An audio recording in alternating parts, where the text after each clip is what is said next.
আচ্ছা হ্যাঁ, ওটা বলছি এখানে একজন প্রশ্ন করেছে, কোন প্রাপ্তবয়স্ক মেয়ে স্টেজে উঠে লাউড স্পিকার এ গজল বা বয়ান করতে পারবে কি?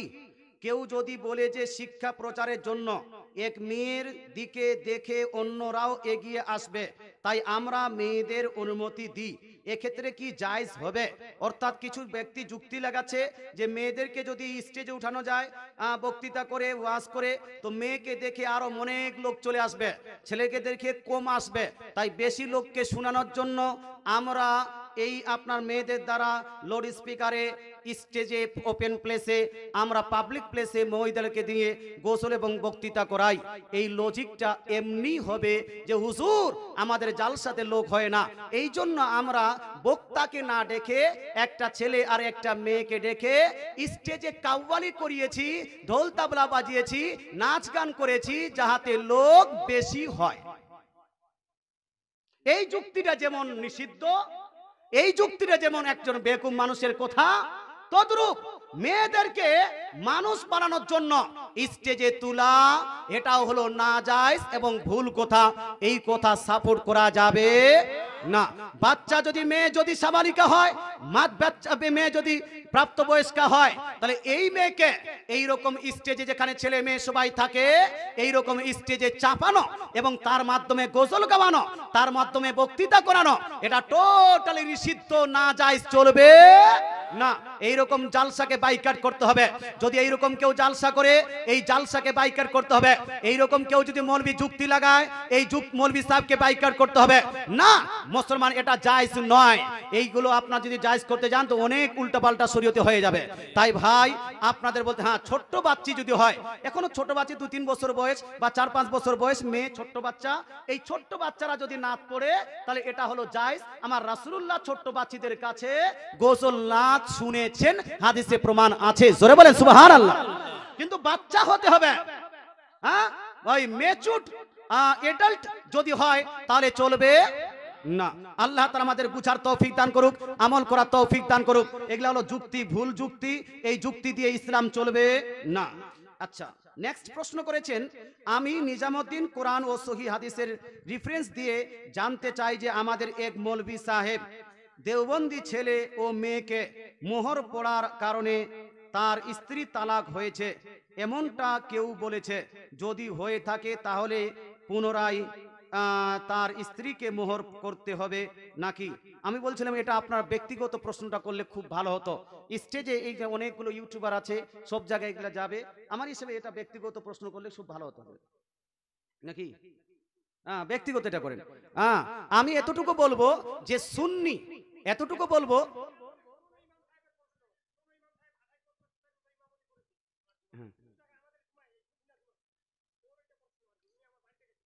আচ্ছা আচ্ছা, তো এটা একটা সমাজ জড়িত প্রশ্ন। আমি বলছি যে কাউকে টার্গেট করে প্রশ্নটা না করলেই ভালো হয়, কারণ এটা জালসাবাব। এখানে একজন কাউকে টার্গেট করে প্রশ্ন করবেন, আরেকজনকে খারাপ লাগবে, তখন খামাকে একটা ঝামেলা লেগে যাবে, জালসাটা নষ্ট হয়ে যাবে। কথা বোঝা গেল?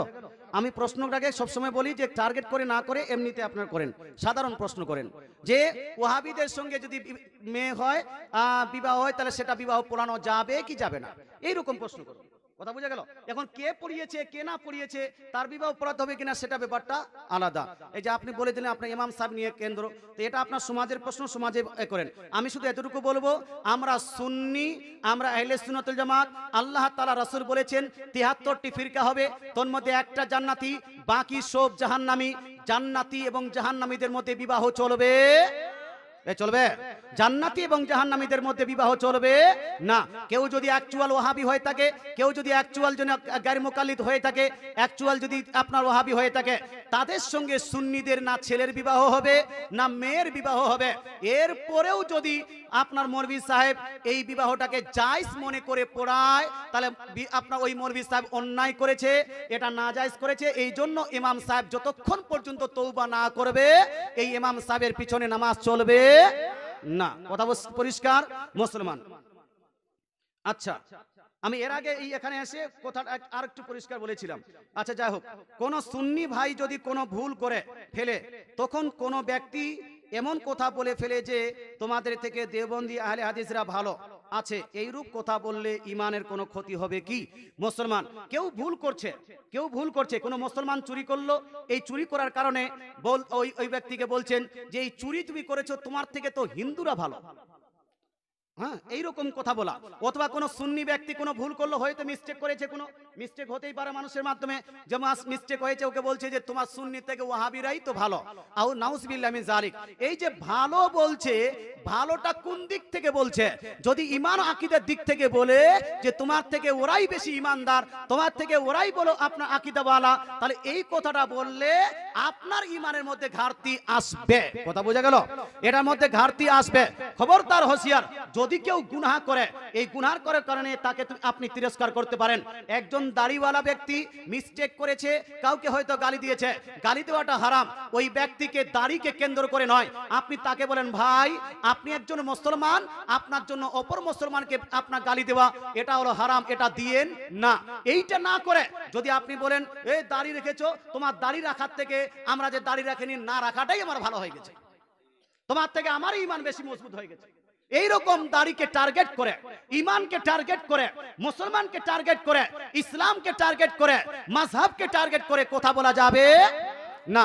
যার গুনাহ হয়েছে ওই গুনাহটাকে কেন্দ্র করে তাকে আপনি বলতে পারেন যে এটা গুনাহ, এটা অন্যায়, এটার জন্য আল্লাহর কাছে তওবা করো। হ্যাঁ, সে যদি তওবা করে নেয়, আল্লাহ তাআলা রাসূল বলছেন আত-তাইবু মিনাজ যামবি কামান লা যামবালা, যেই ব্যক্তি মন দিয়ে দিল দিয়ে তওবা করে নেবে অন্যায় করার পরে, সেই ব্যক্তি গুনাহ থেকে এমন পবিত্র হয়ে যাবে যেন মনে হয় সেই গুনাহটা ও করেই নেই। কথা বোঝা গেল? একবার যদি তওবা করে নে, তওবা করার কারণে সেই ব্যক্তিকে সেই গুনাহের কারণে দ্বিতীয়বার আর ক্রিটিসাইজ করা যাবে না। যেমন ধরে নে, কেউ আপনার ভুল বশতে গিয়ে আপনার মদের আড্ডায় বসে গেছে বা জুয়া খেলেছে, কেউ ভুল বশতে গিয়ে জুয়া খেলে নিয়েছে, ও বুঝতে পারলো পরক্ষণে যে আপনার আমি ভুল করেছি, ও তওবা করলো আল্লাহর কাছে, প্রকাশ্যভাবে তওবা করলো পাবলিককেও জানিয়ে যে আমি জুয়া খেলতে গিয়েছিলাম, এটা হারাম জানতে পেরেছি, এটা হারাম নিষিদ্ধ, এই জন্য আমি তওবা করতেছি, আস্তাগফিরুল্লাহ রাব্বি মিন কুল্লি জামমি ওয়া আতুবু ইলাইহি, আগামীতে আর কোনোদিন জুয়া খেলবো না। যখন তওবা করে নিবে তাকে আর জুয়ারেও বলা যাবে না, ওই জুয়ার কারণে তাকে আর তিরস্কার করা যাবে না। মুসলমান গুনাহ যখন করার পরে মানুষ সাচ্চা পাক্কা তওবা করে নিবে, তাকে আর তিরস্কার করা যাবে না। আল্লাহ তাআলা বুঝার তৌফিক দান করুক, বলেন আমিন। লম্বা লম্বা প্রশ্ন করেছেন, ছোট প্রশ্নটা আগে নি। হিন্দু হোটেলে চিকেন ও খাসির মাংস খাওয়া যাবে কিনা, কিন্তু তারা বলে যে আমরা তোমাদের মুসলিম দোকান থেকে কিনে এনেছি। মুসলমান দোকানদার যদি বলে যে আমাদের এই জবাই করা মুসলমান দ্বারা জবাই করা আপনার মুসলমানদের দোকান থেকে নিয়ে এসেছি, এই বলাটা আপনার খাওয়ার জন্য যথেষ্ট নয়। কথা বোঝা গেল? এই বলাটা আপনার জন্য যথেষ্ট নয়। যথেষ্ট কি? হিন্দু দোকানে যদি এমনটা হয় যে আপনি দেখছেন যে একজন মুসলমান জবাই করলো, মাংসটা রান্না হয়েছে পাক পবিত্র আপনার হাঁড়িতে, ওখানে কোনো শুকরের মাংস ইত্যাদি রান্না করা হয়নি তার সঙ্গে তার সেই হাঁড়িতে, এইরকম যদি আপনি দেখেন, বাহ্যিক দৃষ্টিতে দেখে থাকেন, প্রমাণ শারীরিক প্রমাণ যদি পাওয়া যায়, মজবুত যদি প্রমাণ পাওয়া যায়, তাহলে খেতে পারেন। তবে নন মুসলিমদের দোকান থেকে এইরকম মাছ, এইরকম গোশত না খাওয়াটা হলো সব থেকে উত্তম পদ্ধতি। কথা বোঝা গেল ভাই? হ্যাঁ, কনফিডেন্স হওয়ার পরও না খাওয়াটা সব থেকে উত্তম। কথাটাকে বুঝাতে পারলাম? হ্যাঁ, ওদের দোকানে যদি খান তো তুমি গিয়ে বিস্কিট খাও, চা পান করো, চকলেট খাও, পেপসি কোকা কোলা পান করো, নো প্রবলেম। কথা বুঝাতে পারছি? আচ্ছা, জবাইটা খুব আপনার ক্রিটিক্যাল ব্যাপার। সম্মানিত হযরত, আসসালামু আলাইকুম। সবাই বলেন ওয়া আলাইকুম আসসালাম। আমি পেশায় একজন রাজমিস্ত্রি কাজ করি। হিন্দুদের মন্দির ঘর বানানো যাবে কিনা শরীয়ত কি বলছে? হিন্দুদের বাড়ি বানাতে পারেন, নো প্রবলেম। হিন্দুদের বাড়ি বানাতে পারেন। মুসলমান আপনি যেহেতু পেশায় একটা মিস্ত্রি, হিন্দুদের বাড়ি বানাতে পারেন। তবে আপনি মুসলিম হয়ে কোনো মন্দির বানাবেন না, কোনো মূর্তি বানাবেন না, এটা আপনার জন্য বৈধ হবে না। তাদের পূজার স্থান তারা বানাবে না কি করবে সেটা তাদের ব্যক্তিগত ব্যাপার। আপনি এমনটা নয় যে ওই মূর্তিটা না তৈরি করলে, তাদের পূজার স্থানটা না তৈরি করলে আর আপনার ভাত হচ্ছে না, এরকম হচ্ছে কি? হ্যাঁ, এই মিস্ত্রি তো এত বিজি হয় যে মিস্ত্রি পাওয়া যায় না। গ্রামে অনেক মিস্ত্রি, আরে মুর্শিদাবাদে অনেকগুলো মিস্ত্রি আছে, তারপরে একটা মিস্ত্রি খালি পাওয়া যায় না। তো যদিও গ্রামে অনেকগুলো মিস্ত্রি, তারপরে খালি পাওয়া যাবে না। তো আপনি তার বাড়ি বানাতে পারবেন, তার ঘর বানাতে পারবেন, তাদের জন্য আরো অন্যান্য জিনিস বানাতে পারবেন, দোকানপাট ছবি বানাতে পারবেন। তবে আপনি এইরকম মূর্তি যেখানে ওদের ইবাদত হয়, এইরকম মূর্তি থেকে আপনার উপাসনালয় থেকে একটু বিরত থাকবেন। আশা করি উত্তরটা পেয়ে গেছেন। আচ্ছা, এখানে কি লিখছে জি? আজকাল কার অনেক মেয়েরা বোরখা পরে, হিজাব পরে মাহফিল, কি লিখেছি? আচ্ছা, একটু মোতালা করেন তো, মোতালা করে ভালো করে বুঝেন। আচ্ছা, তার স্বামী 5 ওয়াক্ত নামাজ পড়ে, তার সুদে লেনদেন করে, তাহলে তার স্বামীর ইবাদত কাজে লাগবে কি লাগবে না? তার স্বামী বলতে কোন স্ত্রী, কোন মেয়ের স্বামী আপনার কি 5 ওয়াক্ত নামাজ পড়ে আবার সুদে লেনদেন করে, তাহলে স্বামীর ওই ইবাদতটা কাজে লাগবে কি লাগবে না? মুসলমান, সুদ এটা ইসলাম শরীয়তে টোটালি হারাম। কি এটা ভাই? হারাম। আল্লাহ তাআলা বলছেন কোরআন শরীফের মধ্যে, ওয়া আহাল্লাল্লাহুল বাইয়া ওয়া হাররামার রিবা। আল্লাহ তাআলা বিজনেসকে হালাল করেছেন এবং সুদকে টোটাল হারাম করে দিয়েছেন। রাসূলুল্লাহ সাল্লাল্লাহু আলাইহি ওয়াসাল্লাম হাদিসের মধ্যে, সুনান ইবনে মাজার মধ্যে নবীজি ইরশাদ করেন, আর রিবা সাবউনা হুবা ওয়া আইসারুহা আন ইয়ানকিহার রাজুলু উম্মাহু। সুদ খেলে 70 প্রকারের বড় বড় গুনাহ হয়। এর মধ্যে সবথেকে ছোট্ট গুনাহটা হলো নিজ মায়ের সঙ্গে জিনা করার গুনাহ। জোরে বলেন নাউজুবিল্লাহ। মুসলমান, এই জন্য একজন মুসলমান মানুষ সুদ খাবে না। সমাজের কোন ব্যক্তি যদি সুদ খায়, ওপেনলি, তাকে বাইকট করা উচিত আছে। সমাজের সুদখোর, ঘুষখোরকে বাইকট করতে হবে, এটা সমাজের দায়িত্ব। তবে ভাই, এর মাধ্যমে সুদ খেলে নামাজ হবে না, এইরকম আমি কোনো রেফারেন্স পাইনি। হ্যাঁ, সুদ খেলে নামাজ হবে না এইরকম কোন আমি রেফারেন্স পাইনি। নামাজের বিষয়টা আলাদা আর সুদের বিষয়টা আলাদা। নামাজ পড়বে, সেটা যদি সঠিক পদ্ধতিতে পড়ে আল্লাহর দরবারে হয়তো কবুল হয়ে যাবে। কিন্তু মুসলমান, আপনাকে বলতে চাই, এই নামাজের কারণে সুদটা হালাল হয়ে যাবে না, আর সুদের কারণে নামাজ পড়াটা তার হারাম হয়ে যাবে না। নামাজের বিষয়টা আলাদা, সুদের বিষয়টা আলাদা। মুসলমান, এই ব্যক্তি পাক্কা সাচ্চা যদি নামাজি হয়, আস্তে আস্তে এই নামাজের ফজিলত পাওয়ার কারণে ইনশাআল্লাহ একদিন না একদিনে সুদটাকে অবশ্যই বর্জন করবে। কারণ আল্লাহ তাআলা বলছেন, নিশ্চয়ই নামাজ মানুষকে খারাপ কাজ থেকে, অশ্লীল কাজ থেকে বিরত রাখে। নামাজের নূর যখন আস্তে আস্তে তার মধ্যে ঢুকবে, এ হারামকারীকে বন্ধ করবে। তাই কেউ যদি সুদখোর হয়, তাকে সুদখোরের কারণে তাকে তার নামাজটা বন্ধ করা যাবে? নামাজটা বন্ধ করে দেওয়া যাবে? যে তুমি নামাজ পড়তে পারবে না, নামাজ বন্ধ করা যাবে না। তার সুদটাকে বন্ধ করার চেষ্টা করতে হবে। কি চেষ্টা করতে হবে? সুদ বন্ধ করার চেষ্টা করতে হবে। আশা করি উত্তরটা পেয়ে গেছেন। ইনশাআল্লাহ তাআলা নেক্সট টাইমে আরো বিস্তারিত আলোচনা হবে। আচ্ছা, এখানে একজন প্রশ্ন করেছেন, how to become an ideal Muslim? Ahmad Reza, how to become an ideal Muslim? Ideal Muslim যদি হতে চান, you have to follow Quran and Sunnah properly. আপনাকে যদি আইডিয়াল মুসলিম হতে চান, তাহলে আপনাকে কোরআন এবং সুন্নাহ সঠিকভাবে ফলো করতে হবে। আপনার you have to apply this কোরআন এন্ড সুন্নাহ ইন ইওর লাইফ। আপনাকে কোরআন এবং হাদিসকে নিজের জীবনে বাস্তবায়ন করতে হবে। জোরে বলে সুবহানাল্লাহ। যদি আপনি কোরআন হাদিস ফলো করেন, কোরআন হাদিসকে নিজের জীবনে বাস্তবায়ন করেন, আপনি আইডিয়াল মুসলিম হতে পারবেন। আশা করি উত্তরটা পেয়ে গেছেন। হুজুর, আমি জানতে চাই মহিলারা কি লিখেছে জি? আচ্ছা, স্পিকারে।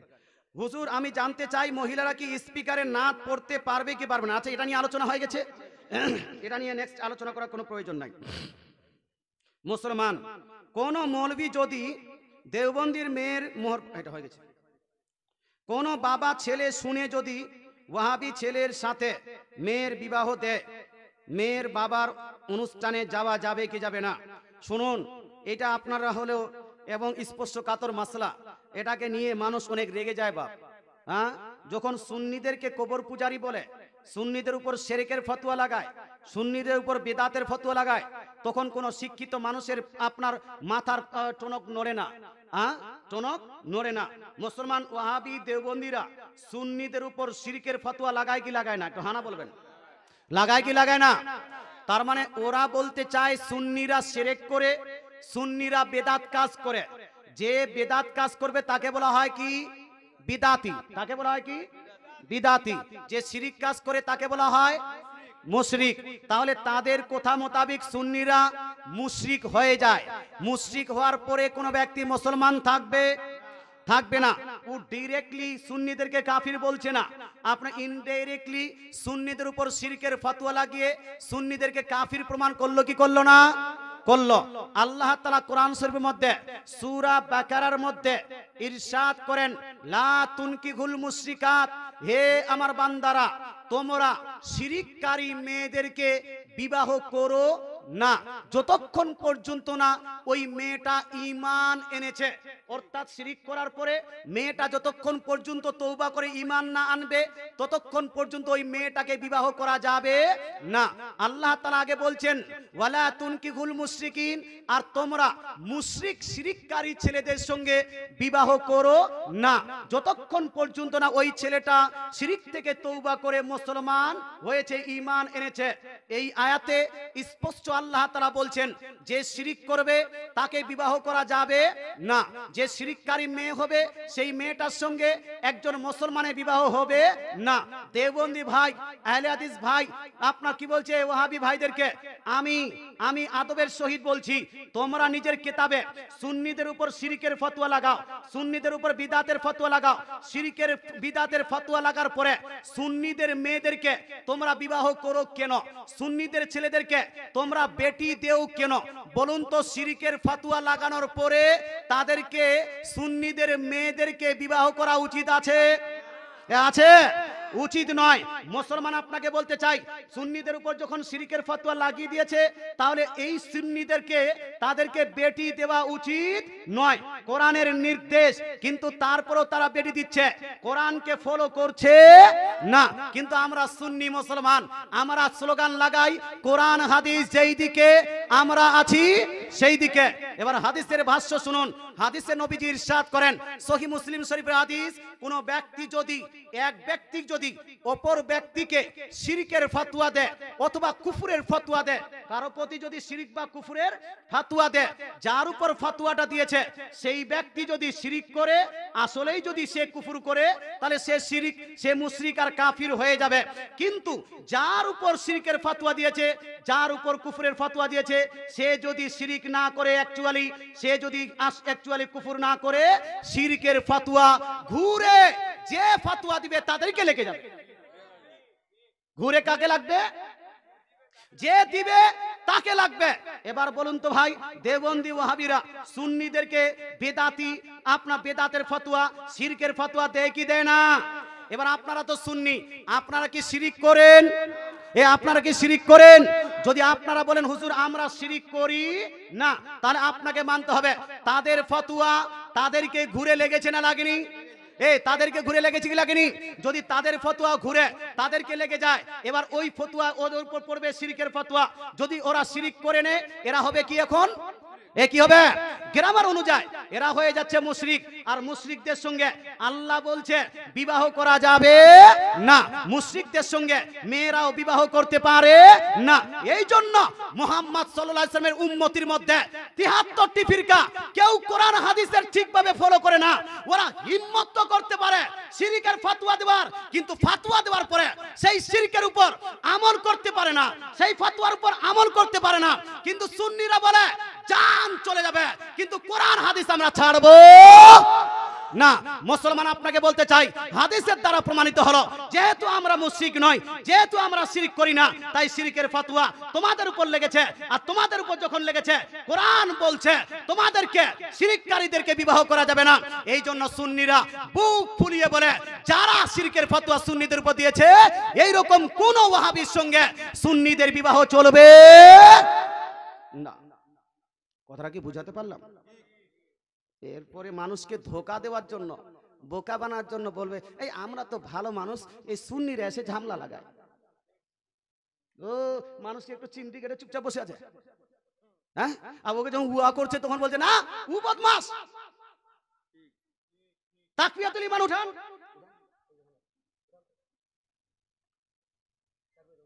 একবার দরুদ শরীফ পড়েন।